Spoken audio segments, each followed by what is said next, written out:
What's going on, everybody? Today we're talking about the pre-approval process. Now, this is part of our 16 video series talking about the impact of timelines on a transaction. So, the pre-approval is the starting point of your home buying journey, not the finish line. There's still a lot of stuff that goes with that. So that's what we're going to focus on today. My name is David Piatek. I am a loan officer able to help you utilize the VA home loan. You can schedule a call with me down in the description below. We are here to help. So, what is the timeline for a pre-approval? And this is a question we get all the time. When should I actually even begin that process? So, it's going to really depend on your individual situation. A lot of times we're always about as early as humanly possible that you've identified that you want to buy a property, you then schedule a call and reach out. And we love to see people schedule a year out in advance because then you know your financial picture 100% instead of guessing what it is, especially as home prices change. And if you're trying to move to different areas, and you want help understanding your budget, we can help you through that process. Now, some people, and this happened to me, right? But I do this for a living. We woke up, found a house, looked at it that day, and then we made an offer that day, and it got accepted the following day, and we live in the house now.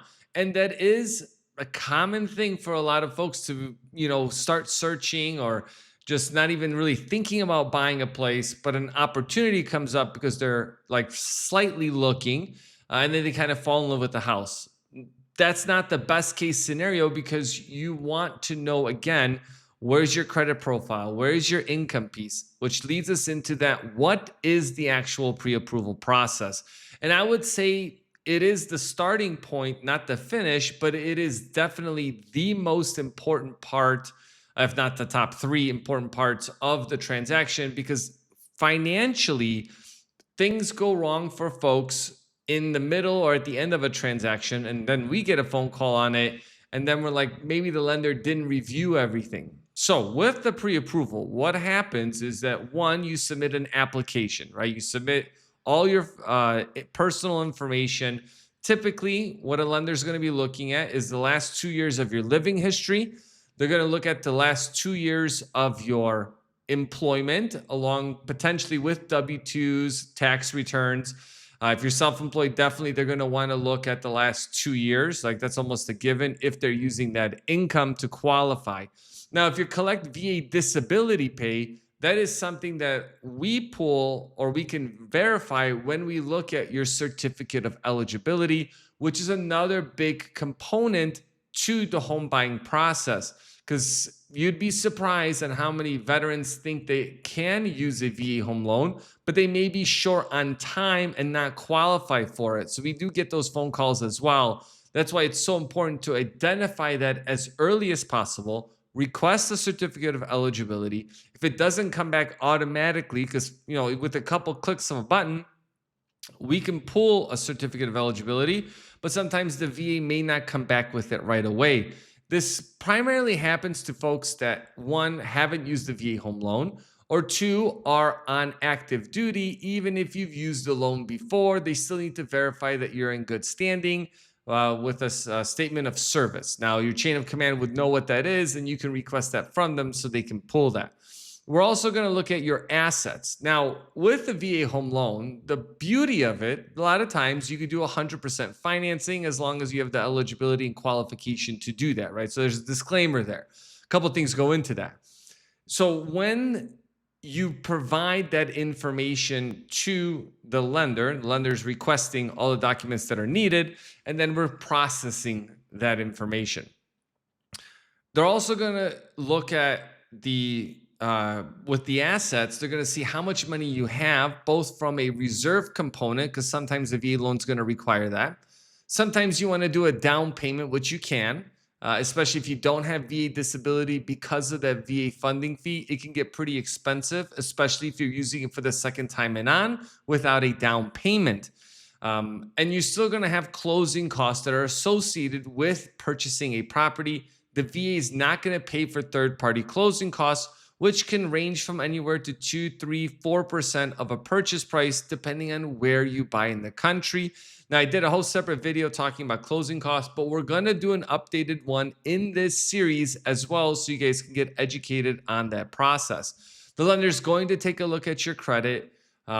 Sometimes people will go with soft credit inquiries, but to my knowledge, you can't run our automated system through like Fannie and Freddie Mac. That's more technical, but you guys know me. That's why I like to go down that road, because it's these small nuances that you may be like, well, from a soft credit pool, financially, everything looks good. But when you run our system, it may come back denied, or it may be what's called a manual underwrite, and you want to know that full financial picture. So then when you're going into the home buying process, you know all the little details of that.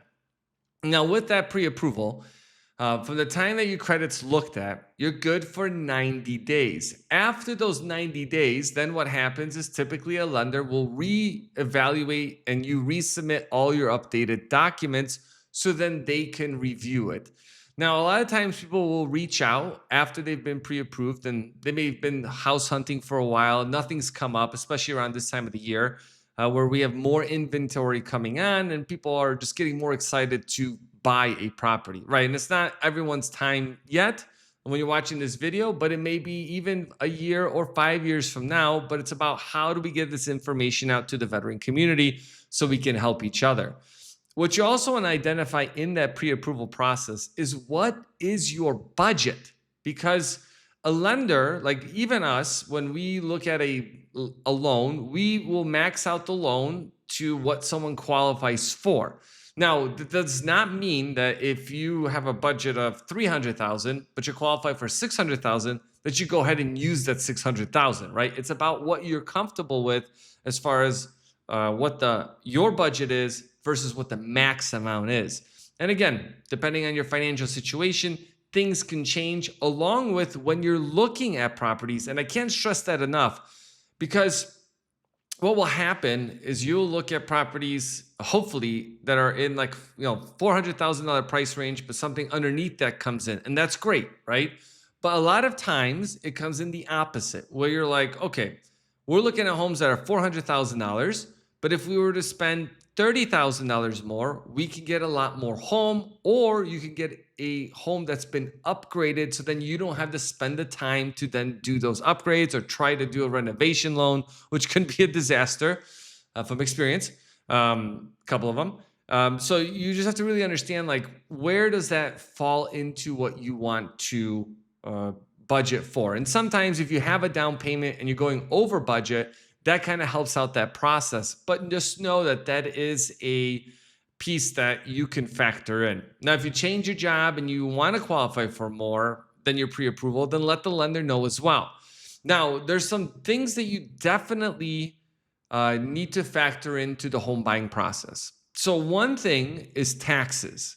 And you can typically, from my knowledge, there's no place that hides what the real estate taxes are. So all those you can search on public websites to see what the taxes are. And furthermore, you can see the history of taxes. So if you see taxes going up 10% every year, that might be a concern in your budget, right? Another big one is homeowners insurance.